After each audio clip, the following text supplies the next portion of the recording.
Hello aspirants, स्वागत है आप सबका Murari Lal GS research centre पे।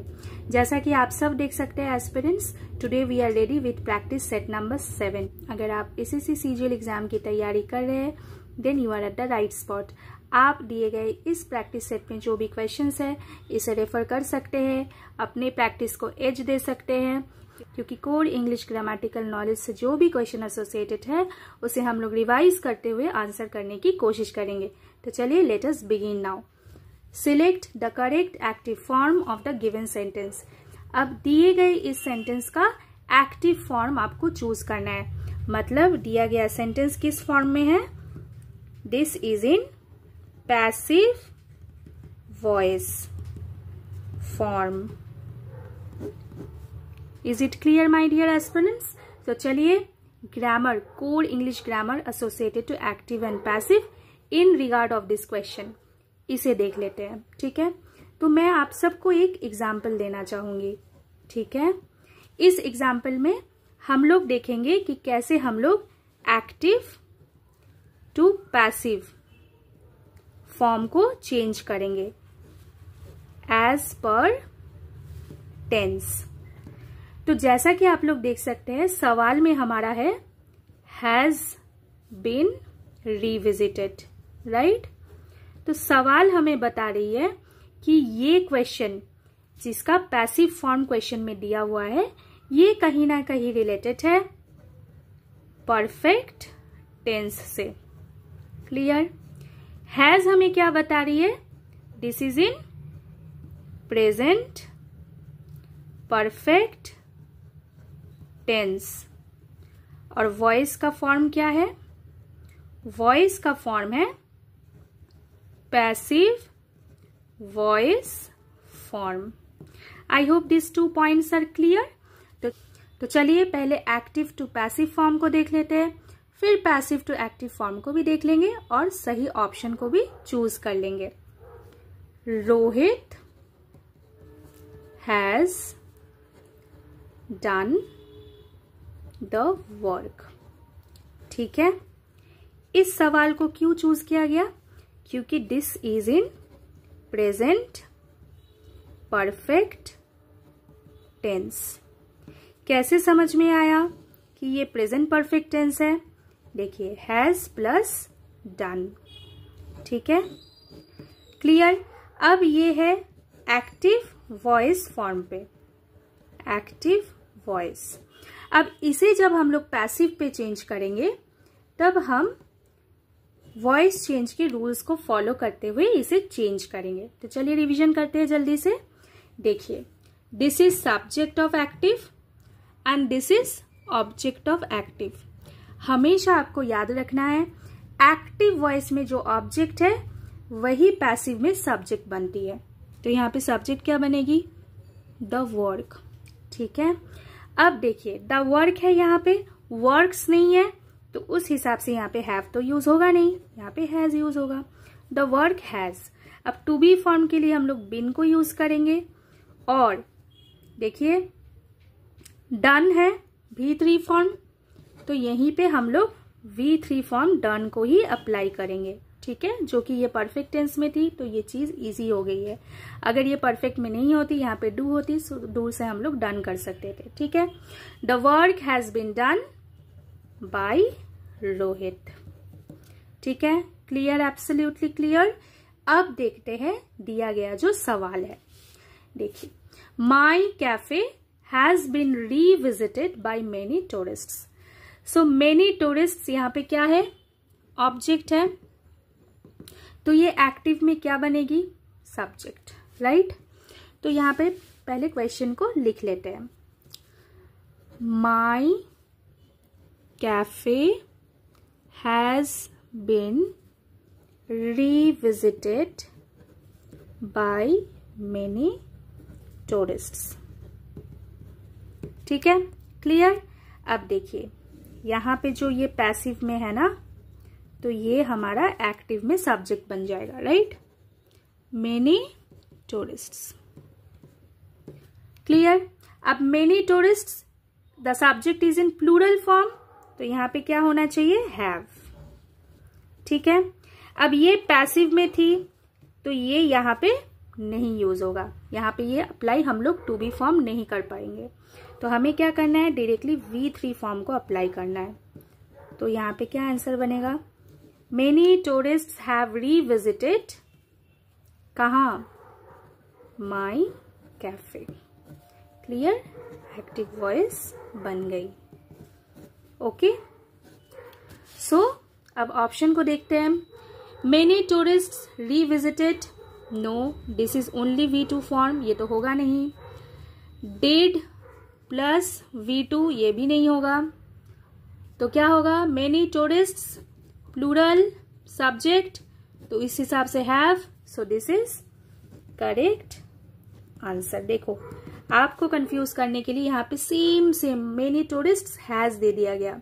ठीक है, अगर आपको सही से अकॉर्डिंग टू सब्जेक्ट किस वर्ब को यूज करना है, कैसे अप्लाई करना है आपको आती है, तब आपको कोई कंफ्यूजन नहीं होगी, क्योंकि many tourists is in plural form, इसलिए हमें हैव यूज करना है, हैज नहीं यूज करना है।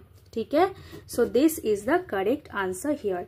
अगर आपको समझ में आई हो, अगर आप अच्छे से समझ गए हो, वीडियो को लाइक करें, शेयर करें एंड चैनल को सब्सक्राइब करें। ठीक है, बेल आइकन को हिट करना ना भूले। Let us move to the next question. You must be hurry otherwise you will miss the train. So this is the question.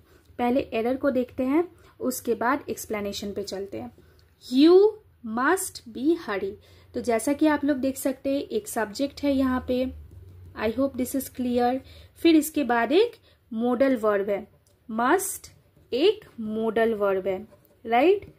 तो हम लोग क्या जानते हैं कि मोडल वर्ब के साथ हम लोग हमेशा V1 फॉर्म को अप्लाई करते हैं, right. Only V1 form of verb, right. So यहाँ पे देखिए एक बी है, right, so this is wrong. देखिए option number 2, this is the correct answer. तो हमने तो एरर चूज कर लिया है, लेकिन यहाँ पे बी अप्लाई नहीं होगा। कैसे अप्लाई नहीं होगा इसको समझना जरूरी था, इसलिए आपसे कहा गया कि मोडल वर्ब के साथ हम लोग V1 को ही अप्लाई करते हैं। तो यहाँ पे क्या होना चाहिए था, मस्ट हरी। तो क्या मैम हम लोग मोडल वर्ब के साथ बी को अप्लाई नहीं कर पाएंगे? Definitely we can apply be along with modal verb, लेकिन कैसे देखते हैं। सबसे पहले हम लोग पैसिव फॉर्मेट में यूज कर सकते हैं। ठीक है, कैसे यूज कर सकते हैं, देखो, this work must be done by her. ठीक है, देखो modal plus be plus V3 form. ठीक है, देखो वर्ब का तीसरा फॉर्म, राइट। फिर हम लोग कंटिन्यूअस फॉर्म पे भी अप्लाई कर सकते हैं। ठीक है, टेंस का जो कंटिन्यूअस फॉर्म है इसमें भी अप्लाई कर सकते हैं। He must be doing the work. देखो must be do plus ING, मतलब V1 प्लस ING। तो आपको समझ में आ गया कि कैसे हम लोग बी को अप्लाई कर सकते हैं अलॉन्ग विथ मोडल। अगर आपको क्लैरिटी मिली है इस क्वेश्चन में तो वीडियो को लाइक करें, शेयर करें, चैनल पे नए हैं तो सब्सक्राइब करें एंड बेल आइकन को जरूर हिट करें। चलिए moving to the next question. The question is based on synonym, मतलब सिमिलर वर्ड्स। ओके, देखिए, select the most appropriate synonym of the underline word in a given sentence. तो sentence को पढ़ लेते हैं। The next move of the opponent was anticipated by the team. तो दिए गए अंडरलाइन वर्ड का हमें मोस्ट अप्रोप्रिएट सिनोनिम चूज करना है। तो देखिए, एंटिसिपेट करना मतलब, एंटिसिपेटेड का क्या मतलब when you are expecting something to happen. ठीक है, आप एक्सपेक्ट कर रहे हो कि ऐसा कुछ होगा। ठीक है, होगा मतलब फ्यूचर में होने वाला है। ठीक है, तो देखिए ऐसा एक वर्ड हमें चूज करना है, सीधी सी बात है, जो फ्यूचर में कुछ होने वाला है ऐसा कुछ बता रही हो। ठीक है, फॉरगॉटन तो होगा नहीं क्योंकि भूल जाने से रिलेटेड है। सस्पेक्ट करना मतलब डाउट में होना। ठीक है, ड्रेडेड मतलब डरना। तो यहाँ पे सीधे तरीके से सिनोनिम बन रहा है प्रेडिक्टेड। अब प्रेडिक्टेड का क्या मतलब है, something will happen in future. ठीक है, so this is called predicted. So predicted is the correct answer as per the given options. ठीक है, so anticipated से related similar word as per the given option is predicted. Clear? चलिए, let us move to the next question. सवाल पूछा गया है preposition के topic से. अब देख लेते हैं यहाँ पे इंपॉर्टेंट वर्ड क्या है as per the given options. देखिए चारों जो ऑप्शन दिया हुआ है आपको एक वर्ड यहाँ पे मिल रही है, दैट इज फॉन्ड. राइट, जब फॉन्ड वर्ड हम लोग देखते हैं तो इसके साथ हम लोग ऑफ को हमेशा याद करते हैं, क्योंकि फॉन्ड ऑफ एक फ्रेज है. राइट, और फॉन्ड ऑफ का क्या मतलब है? Have a liking for. Okay, have a liking for. ठीक है, तो ये समझाती है फॉन्ड ऑफ. क्लियर? मतलब when you are having an affection for something, when, ठीक है, तो इसे हम लोग फॉन्ड ऑफ कहते हैं. क्लियर? तो इसीलिए देखिए यहाँ पे सटीक आंसर क्या होगा? Children are fond of sweets. ठीक है, हम लोग फ्रेजेस में भी प्रीपोजिशंस को यूज करते हैं. Right, so fond of is the correct answer. Clear? So these options are wrong. This is the correct answer. Fond of का क्या मतलब है आपको याद रखना है? हैव अ लाइकिंग फॉर, और you can say having an affection for something. Okay, let us move to the next question. जैसा कि आप इंस्ट्रक्शन पे देख सकते हैं, क्लियरली दिया हुआ है that you need to find out appropriate antonym. Okay, आपको अप्रोप्रिएट एंटोनिम ढूंढना है. This is the given word.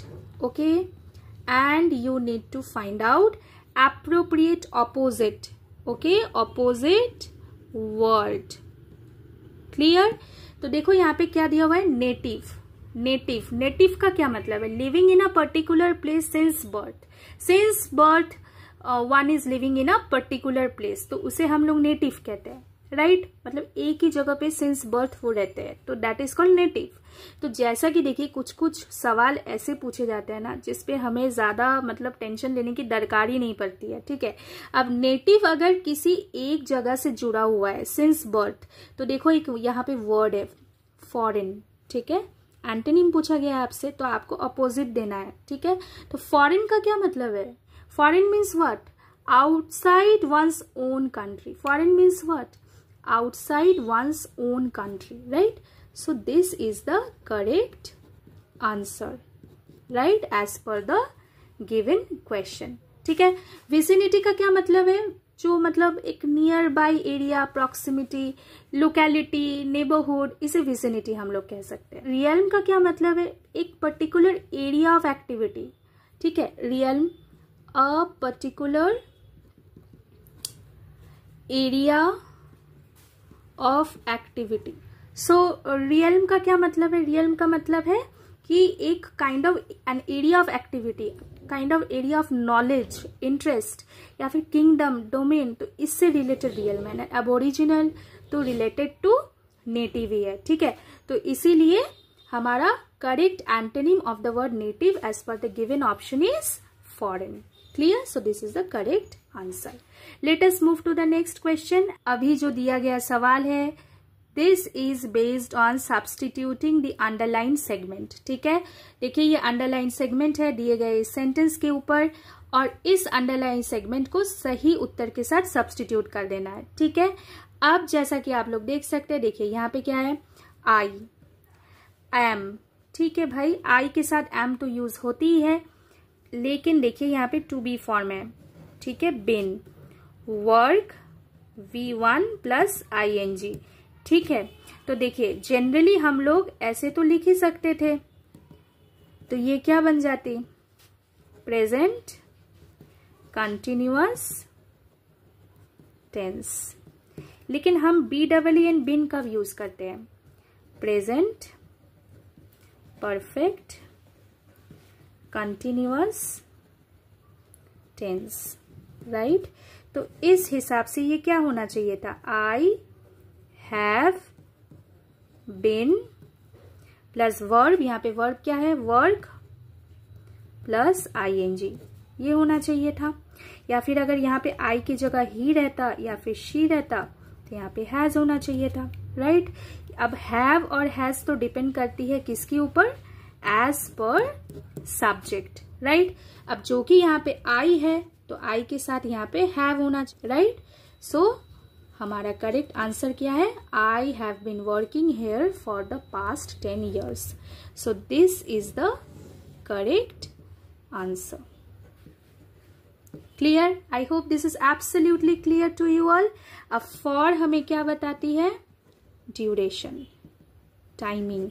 for की जगह पे since भी हो सकता था, ठीक है, क्लियर। लेकिन यहाँ पे for बिल्कुल सही है, ठीक है। I have been working here for the past 10 years, ठीक है।